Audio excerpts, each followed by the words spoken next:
Hello everyone, welcome back to my computer project. I'm going over the program counter today, or it's going to be the program counter. At the moment, it's uh, a 4-bit binary counter. So these are the flip-flops, and the output of one goes into the clock of the next one, and yeah, it counts up essentially. At the top here, we've got two boards which control the set and reset. So every one of these flip-flops has a set and well, technically it's a clear and a preset. So you can actually, regardless of what the clock is or what anything else, you can set it to 0 or 1. So these two top boards, one of them is for the preset and one of them is for the clear. See, they're both tied together, so they're they're the same bus, they're the same stuff, but the outputs go to different pins. So all these go to the reset pins, and all these go to the clear pins or preset. Yeah. So these handle up to 8 bits at the moment, but I've only got 4 bits here because that's all I'll need for my computer project at the moment. But there will be room to expand it, so I can make this 8 bits later, which means it would be able to count to from 0 to 255. And that would be 8 of those and 2 of these. That makes 10 boards. Now I've worked it out, and I can have a stack of 12 boards in my computer and still fit. So the other 2 boards I would need for this are actually these ones. Yeah. So these are tri-state buffers. So two 4-bit tri-state buffers. So these would go on there. So this automatically handles anything coming into the bus. Like when this pin is high, it will just take whatever's there and set it to the thing. If it's low, it doesn't do anything. So don't need anything special for that. But the tri-state buffers allow it to either disconnect from the bus, put out a signal to the bus, or accept a signal from the bus. When I say accept, it doesn't actually accept it. It just sends it low, so it doesn't actually. So other components don't think it's high, if you know what I mean. So it just makes it clean. So yeah. So eventually, all that would equal 12 boards, and it would fit nicely. See, I did actually try putting these onto one board. Little failed attempt here.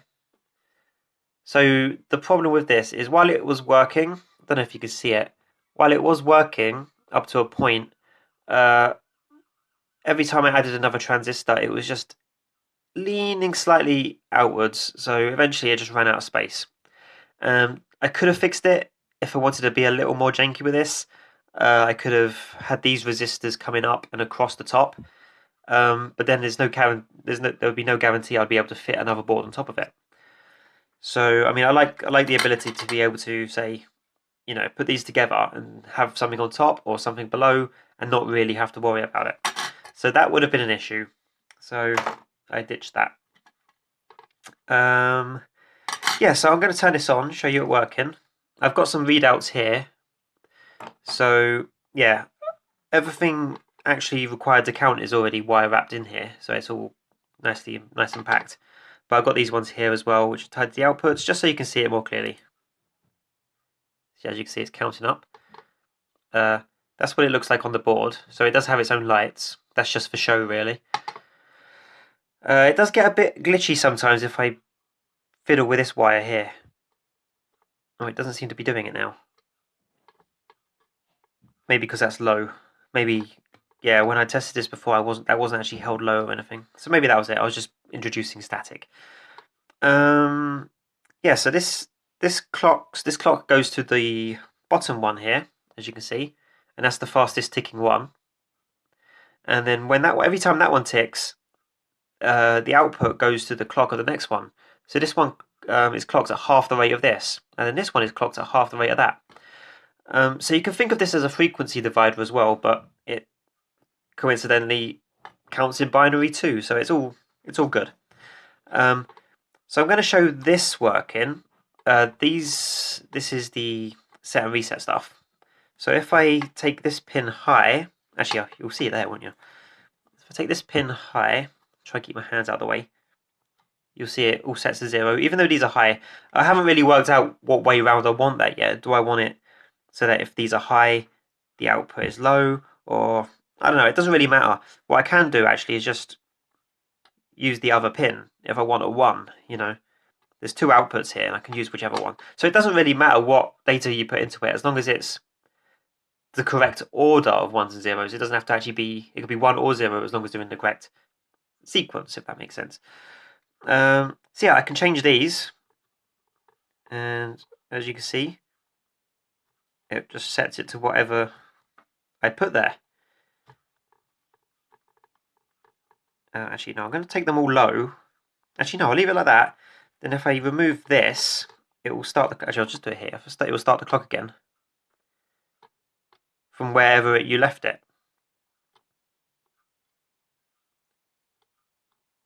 So if I set these all low, it'll always start from 0. So I find that quite cool. Let's just put that low again, so it counts. So that's that at the moment. Not much more to say on that. So, as I was saying about these tri-state buffers, I will need them for this, but these ones are actually for the ALU, so I'm going to have to build 2 more of these just for this. Yeah, so these ones are for the ALU specifically, and they'll be paired with things like this. That's the AND board, so it ANDs 2 numbers together. That's a logical operation. This one's an inverter. Don't know if I'll actually use that yet because I've got other ways to do that. The other way at the moment is this. So this is... I was originally going to use the inverter board, or the NOT gate board, for subtraction, but I wasn't really thinking when I made that. I just wanted to make a board and I wasn't really thinking. But this is an XOR gate board. So I've done this with diodes as well. There's a really neat way you can make XOR gates with diodes. It's basically a rectifier, and it works quite nicely. I have to do a couple of jumps with wires. As you can see, this is a work in progress. I have to wire those all up. And yeah, so this will be like the carry in signal basically, or if you want to subtract, you send this signal high and it will invert the numbers. But I've done this in such a way that I'd have to put one of these white wires for every single one of these because I didn't leave enough space down here.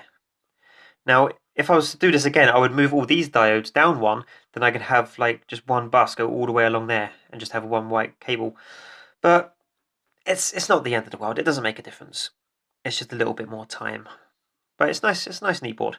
So that's an XOR gate board, and that will go into the ALU and handle subtraction. And I could probably use it directly as well as an output. So yeah, I don't know. We'll see. I might have to. I can make. I don't know. There's lots. I'm making it up as I go along, but hopefully that all works. Have I got anything else? I don't think so. I have got some post, but it's not related to the computer. It's just related to other things. I have actually got one thing I'll show you. Oh gosh. Right. So I stuck these onto some board. So yeah, those 2 fans I got out last time, I've stuck them to the back panel. I haven't cut it out yet. If you can see, I've drawn, I don't know if you can see, I've drawn the lines. So basically I fitted these in, drew lines just by dragging a pen around that. So I'm going to take these off and then I'll cut the holes out and then have some nice open fans. The reason this isn't fitted to the board yet and I've been delaying that is because I only just got more of these yesterday. So I actually originally got these and used them for the front panel, but then I used the rest of them on building this new desk. So yeah, I needed more of these. So I've now got some of them. Yeah, also, this didn't come with any sort of fitting screws or bolts, I imagine. I don't know what you'd... I guess they only intended this to be put in a computer. But yeah, I just found some old screws that were just bigger than the things and they threaded. They threaded their way in. So they were just big enough. They were small enough to cut through the thread, but not too big that they ruined it or came out the other end. And they're held on really firmly, so even though they're just some random old screws, they're nice. So next week I will have that fitted to the board, to the actual computer, and that will be the front panel and the back panel in place, and then I can start looking at the whole case, the whole coverage, which I want to do in Perspex, but it's going to be a little tricky because it's expensive and I don't want to mess it up, so that's going to be interesting. But yeah, that's all I've got for now. Thank you for watching, and I'll see you next week.